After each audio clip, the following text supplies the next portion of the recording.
Hi everyone, and welcome back to Somatic Wise. I haven't had the chance to put out a video for quite some time now, but it's good to be back here on YouTube, especially because I've really been thinking about something that very much needs discussion by all of us.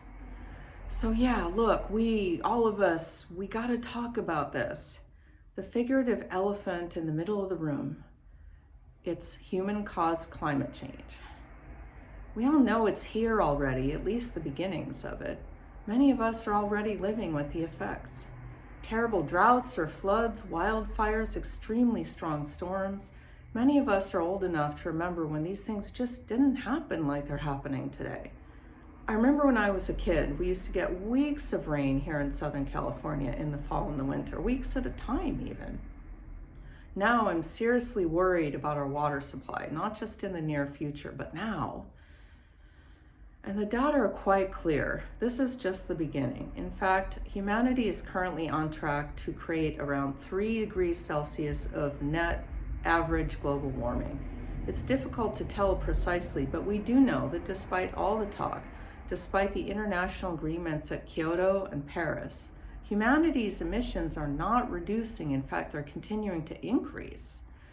A 3-degree net average in global temperatures will bring many devastations, including not being able to grow our food so that we can survive.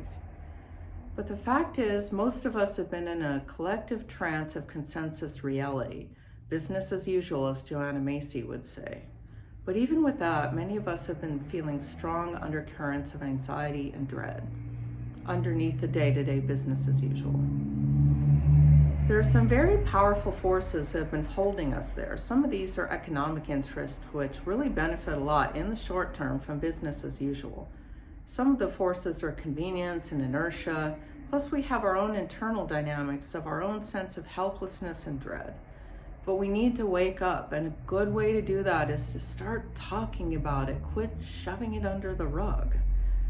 One thing that needs to be talked about a lot is that the economic top 1% is emitting 45% of the carbon emissions.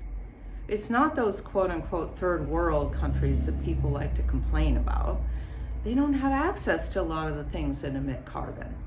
It would seem to me that in watching us with all of our luxuries, many folks in economically challenged countries would want to do what we're doing. I mean, who doesn't want an easier life, right? According to Hope Jahren in her excellent book, The Story of More, which is basically a study of how we all got to be so greedy in modern mainstream culture, if quote-unquote they were to get the lifestyle that we are living, there will be 4 times the current global carbon emissions. That's scary. But the problem with all the resources being all bunched up at the top, that's got to be talked about. I'm extremely disappointed in our White House's recent announcement that they are going to start investigating the possibility of injecting toxic chemicals into the atmosphere to repel sunlight. Releasing environmental toxins with known health effects and unknown atmospheric consequences, releasing those on a wide scale is not the answer. Coming to terms with ourself and our fossil fuel addiction is a huge part of the answer. So what do we need? And what can you do? What can I do to start mobilizing and creating a sense of hope and possibility instead of stuckness and fear? We have to cut our emissions of greenhouse gases. And every little bit helps. Every bit helps. We can't just pawn it off on the top 40 or the top 1% and just only worry about the top 40-something% of emissions. Cutting every bit of it helps. We need to get creative, figure out a way to reduce our emissions from transportation, walking, biking, carpooling, working from home, especially now that everybody's on Zoom.